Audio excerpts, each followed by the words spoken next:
Hi guys, I'm Annabelle and welcome to Meeple Village. Today we're going to be doing an unboxing of Dice and Dragons. Clem, you excited? Let's go check out what's in the box. So Dice and Dragons is a game that I found just because there was a discount on, I think it was Barnes and Nobles, one of those bookstores, and I was just looking through see if there was anything I liked, and then this one came out and I was like, you know what, I think I might like that. I mean, it's dice and it's dragons, two things I like. So it looks like it's a roll and write kind of a game, like there's what do you call it, sheets of paper and stuff. And this game, it says right here, it's 1 to 5 players.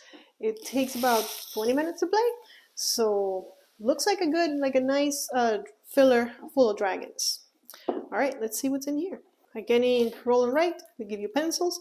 I appreciate the erasers because usually they don't give you. Ooh, and if you look at the pencil closely, that's a very nice detail. Okay, I bite. This is Dice and Dragons on the pencil itself. I mean, that's pretty cool. Here's the rule book. Doesn't look like it's too thick, so that's a good thing. Of course, the font is not big. Gameplay: Warrior, Wizard, Cleric, Ranger, Rogue. Nice. And the hit points for everybody and their armor class. And it looks like it's like a Jatsi kind of game where you get to re-roll, and according to what you end up rolling, you get to do different attacks. Well, there's a huge chart there. There's solo rules, which, you know, again, I am a solo player. And then there's the description of all the skills, which is good to have. I wish they had like a turn order, like everything explained in the back, but they don't. I love the simplicity of the art. And because it's called Dice and Dragons, they get away with D&D campaign booklet, which is smart. And apparently what happens is you defeat a dragon, and then you go to town and you can get some upgrades, some stuff, and then you go back and you defeat another dragon, so you can play it as a campaign, and the dragons get harder and harder to kill. I don't want to spoil too much, but see chapter 7, chapter 8. So we go through chapters, and then this is the black dragon, which is the hardest one to kill. And here's a skill reference chart, which again, appreciated. All these symbols will make sense once we read the rules, right?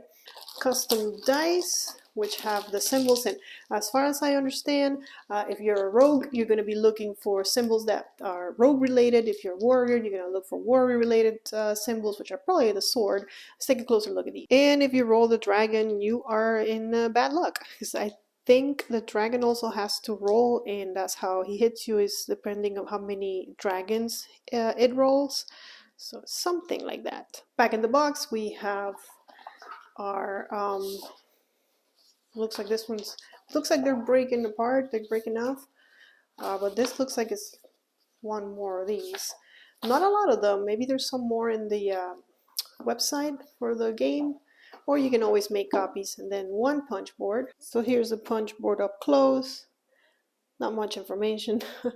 Just looks like tokens. I believe once you use a skill, you mark it with one of these to indicate that you've used it and you can't use it again until something happens. And then this is where you're going to keep track of your hit points and everything, the different skills that you use. The one I showed you is blank, but here is one that already has stuff for depending on what hero, they have different abilities.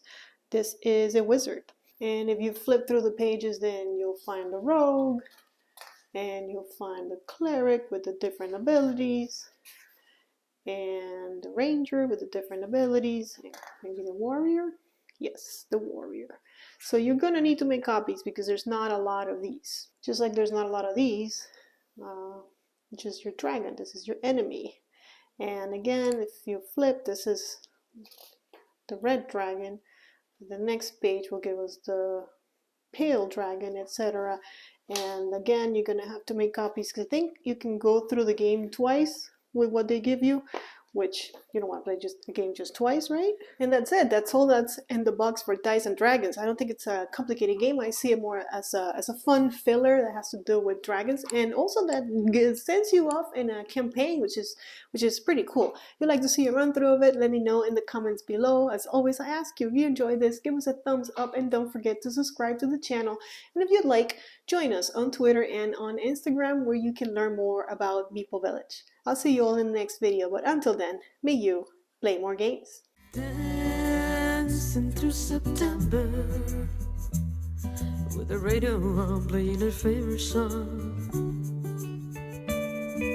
I won't let you forget.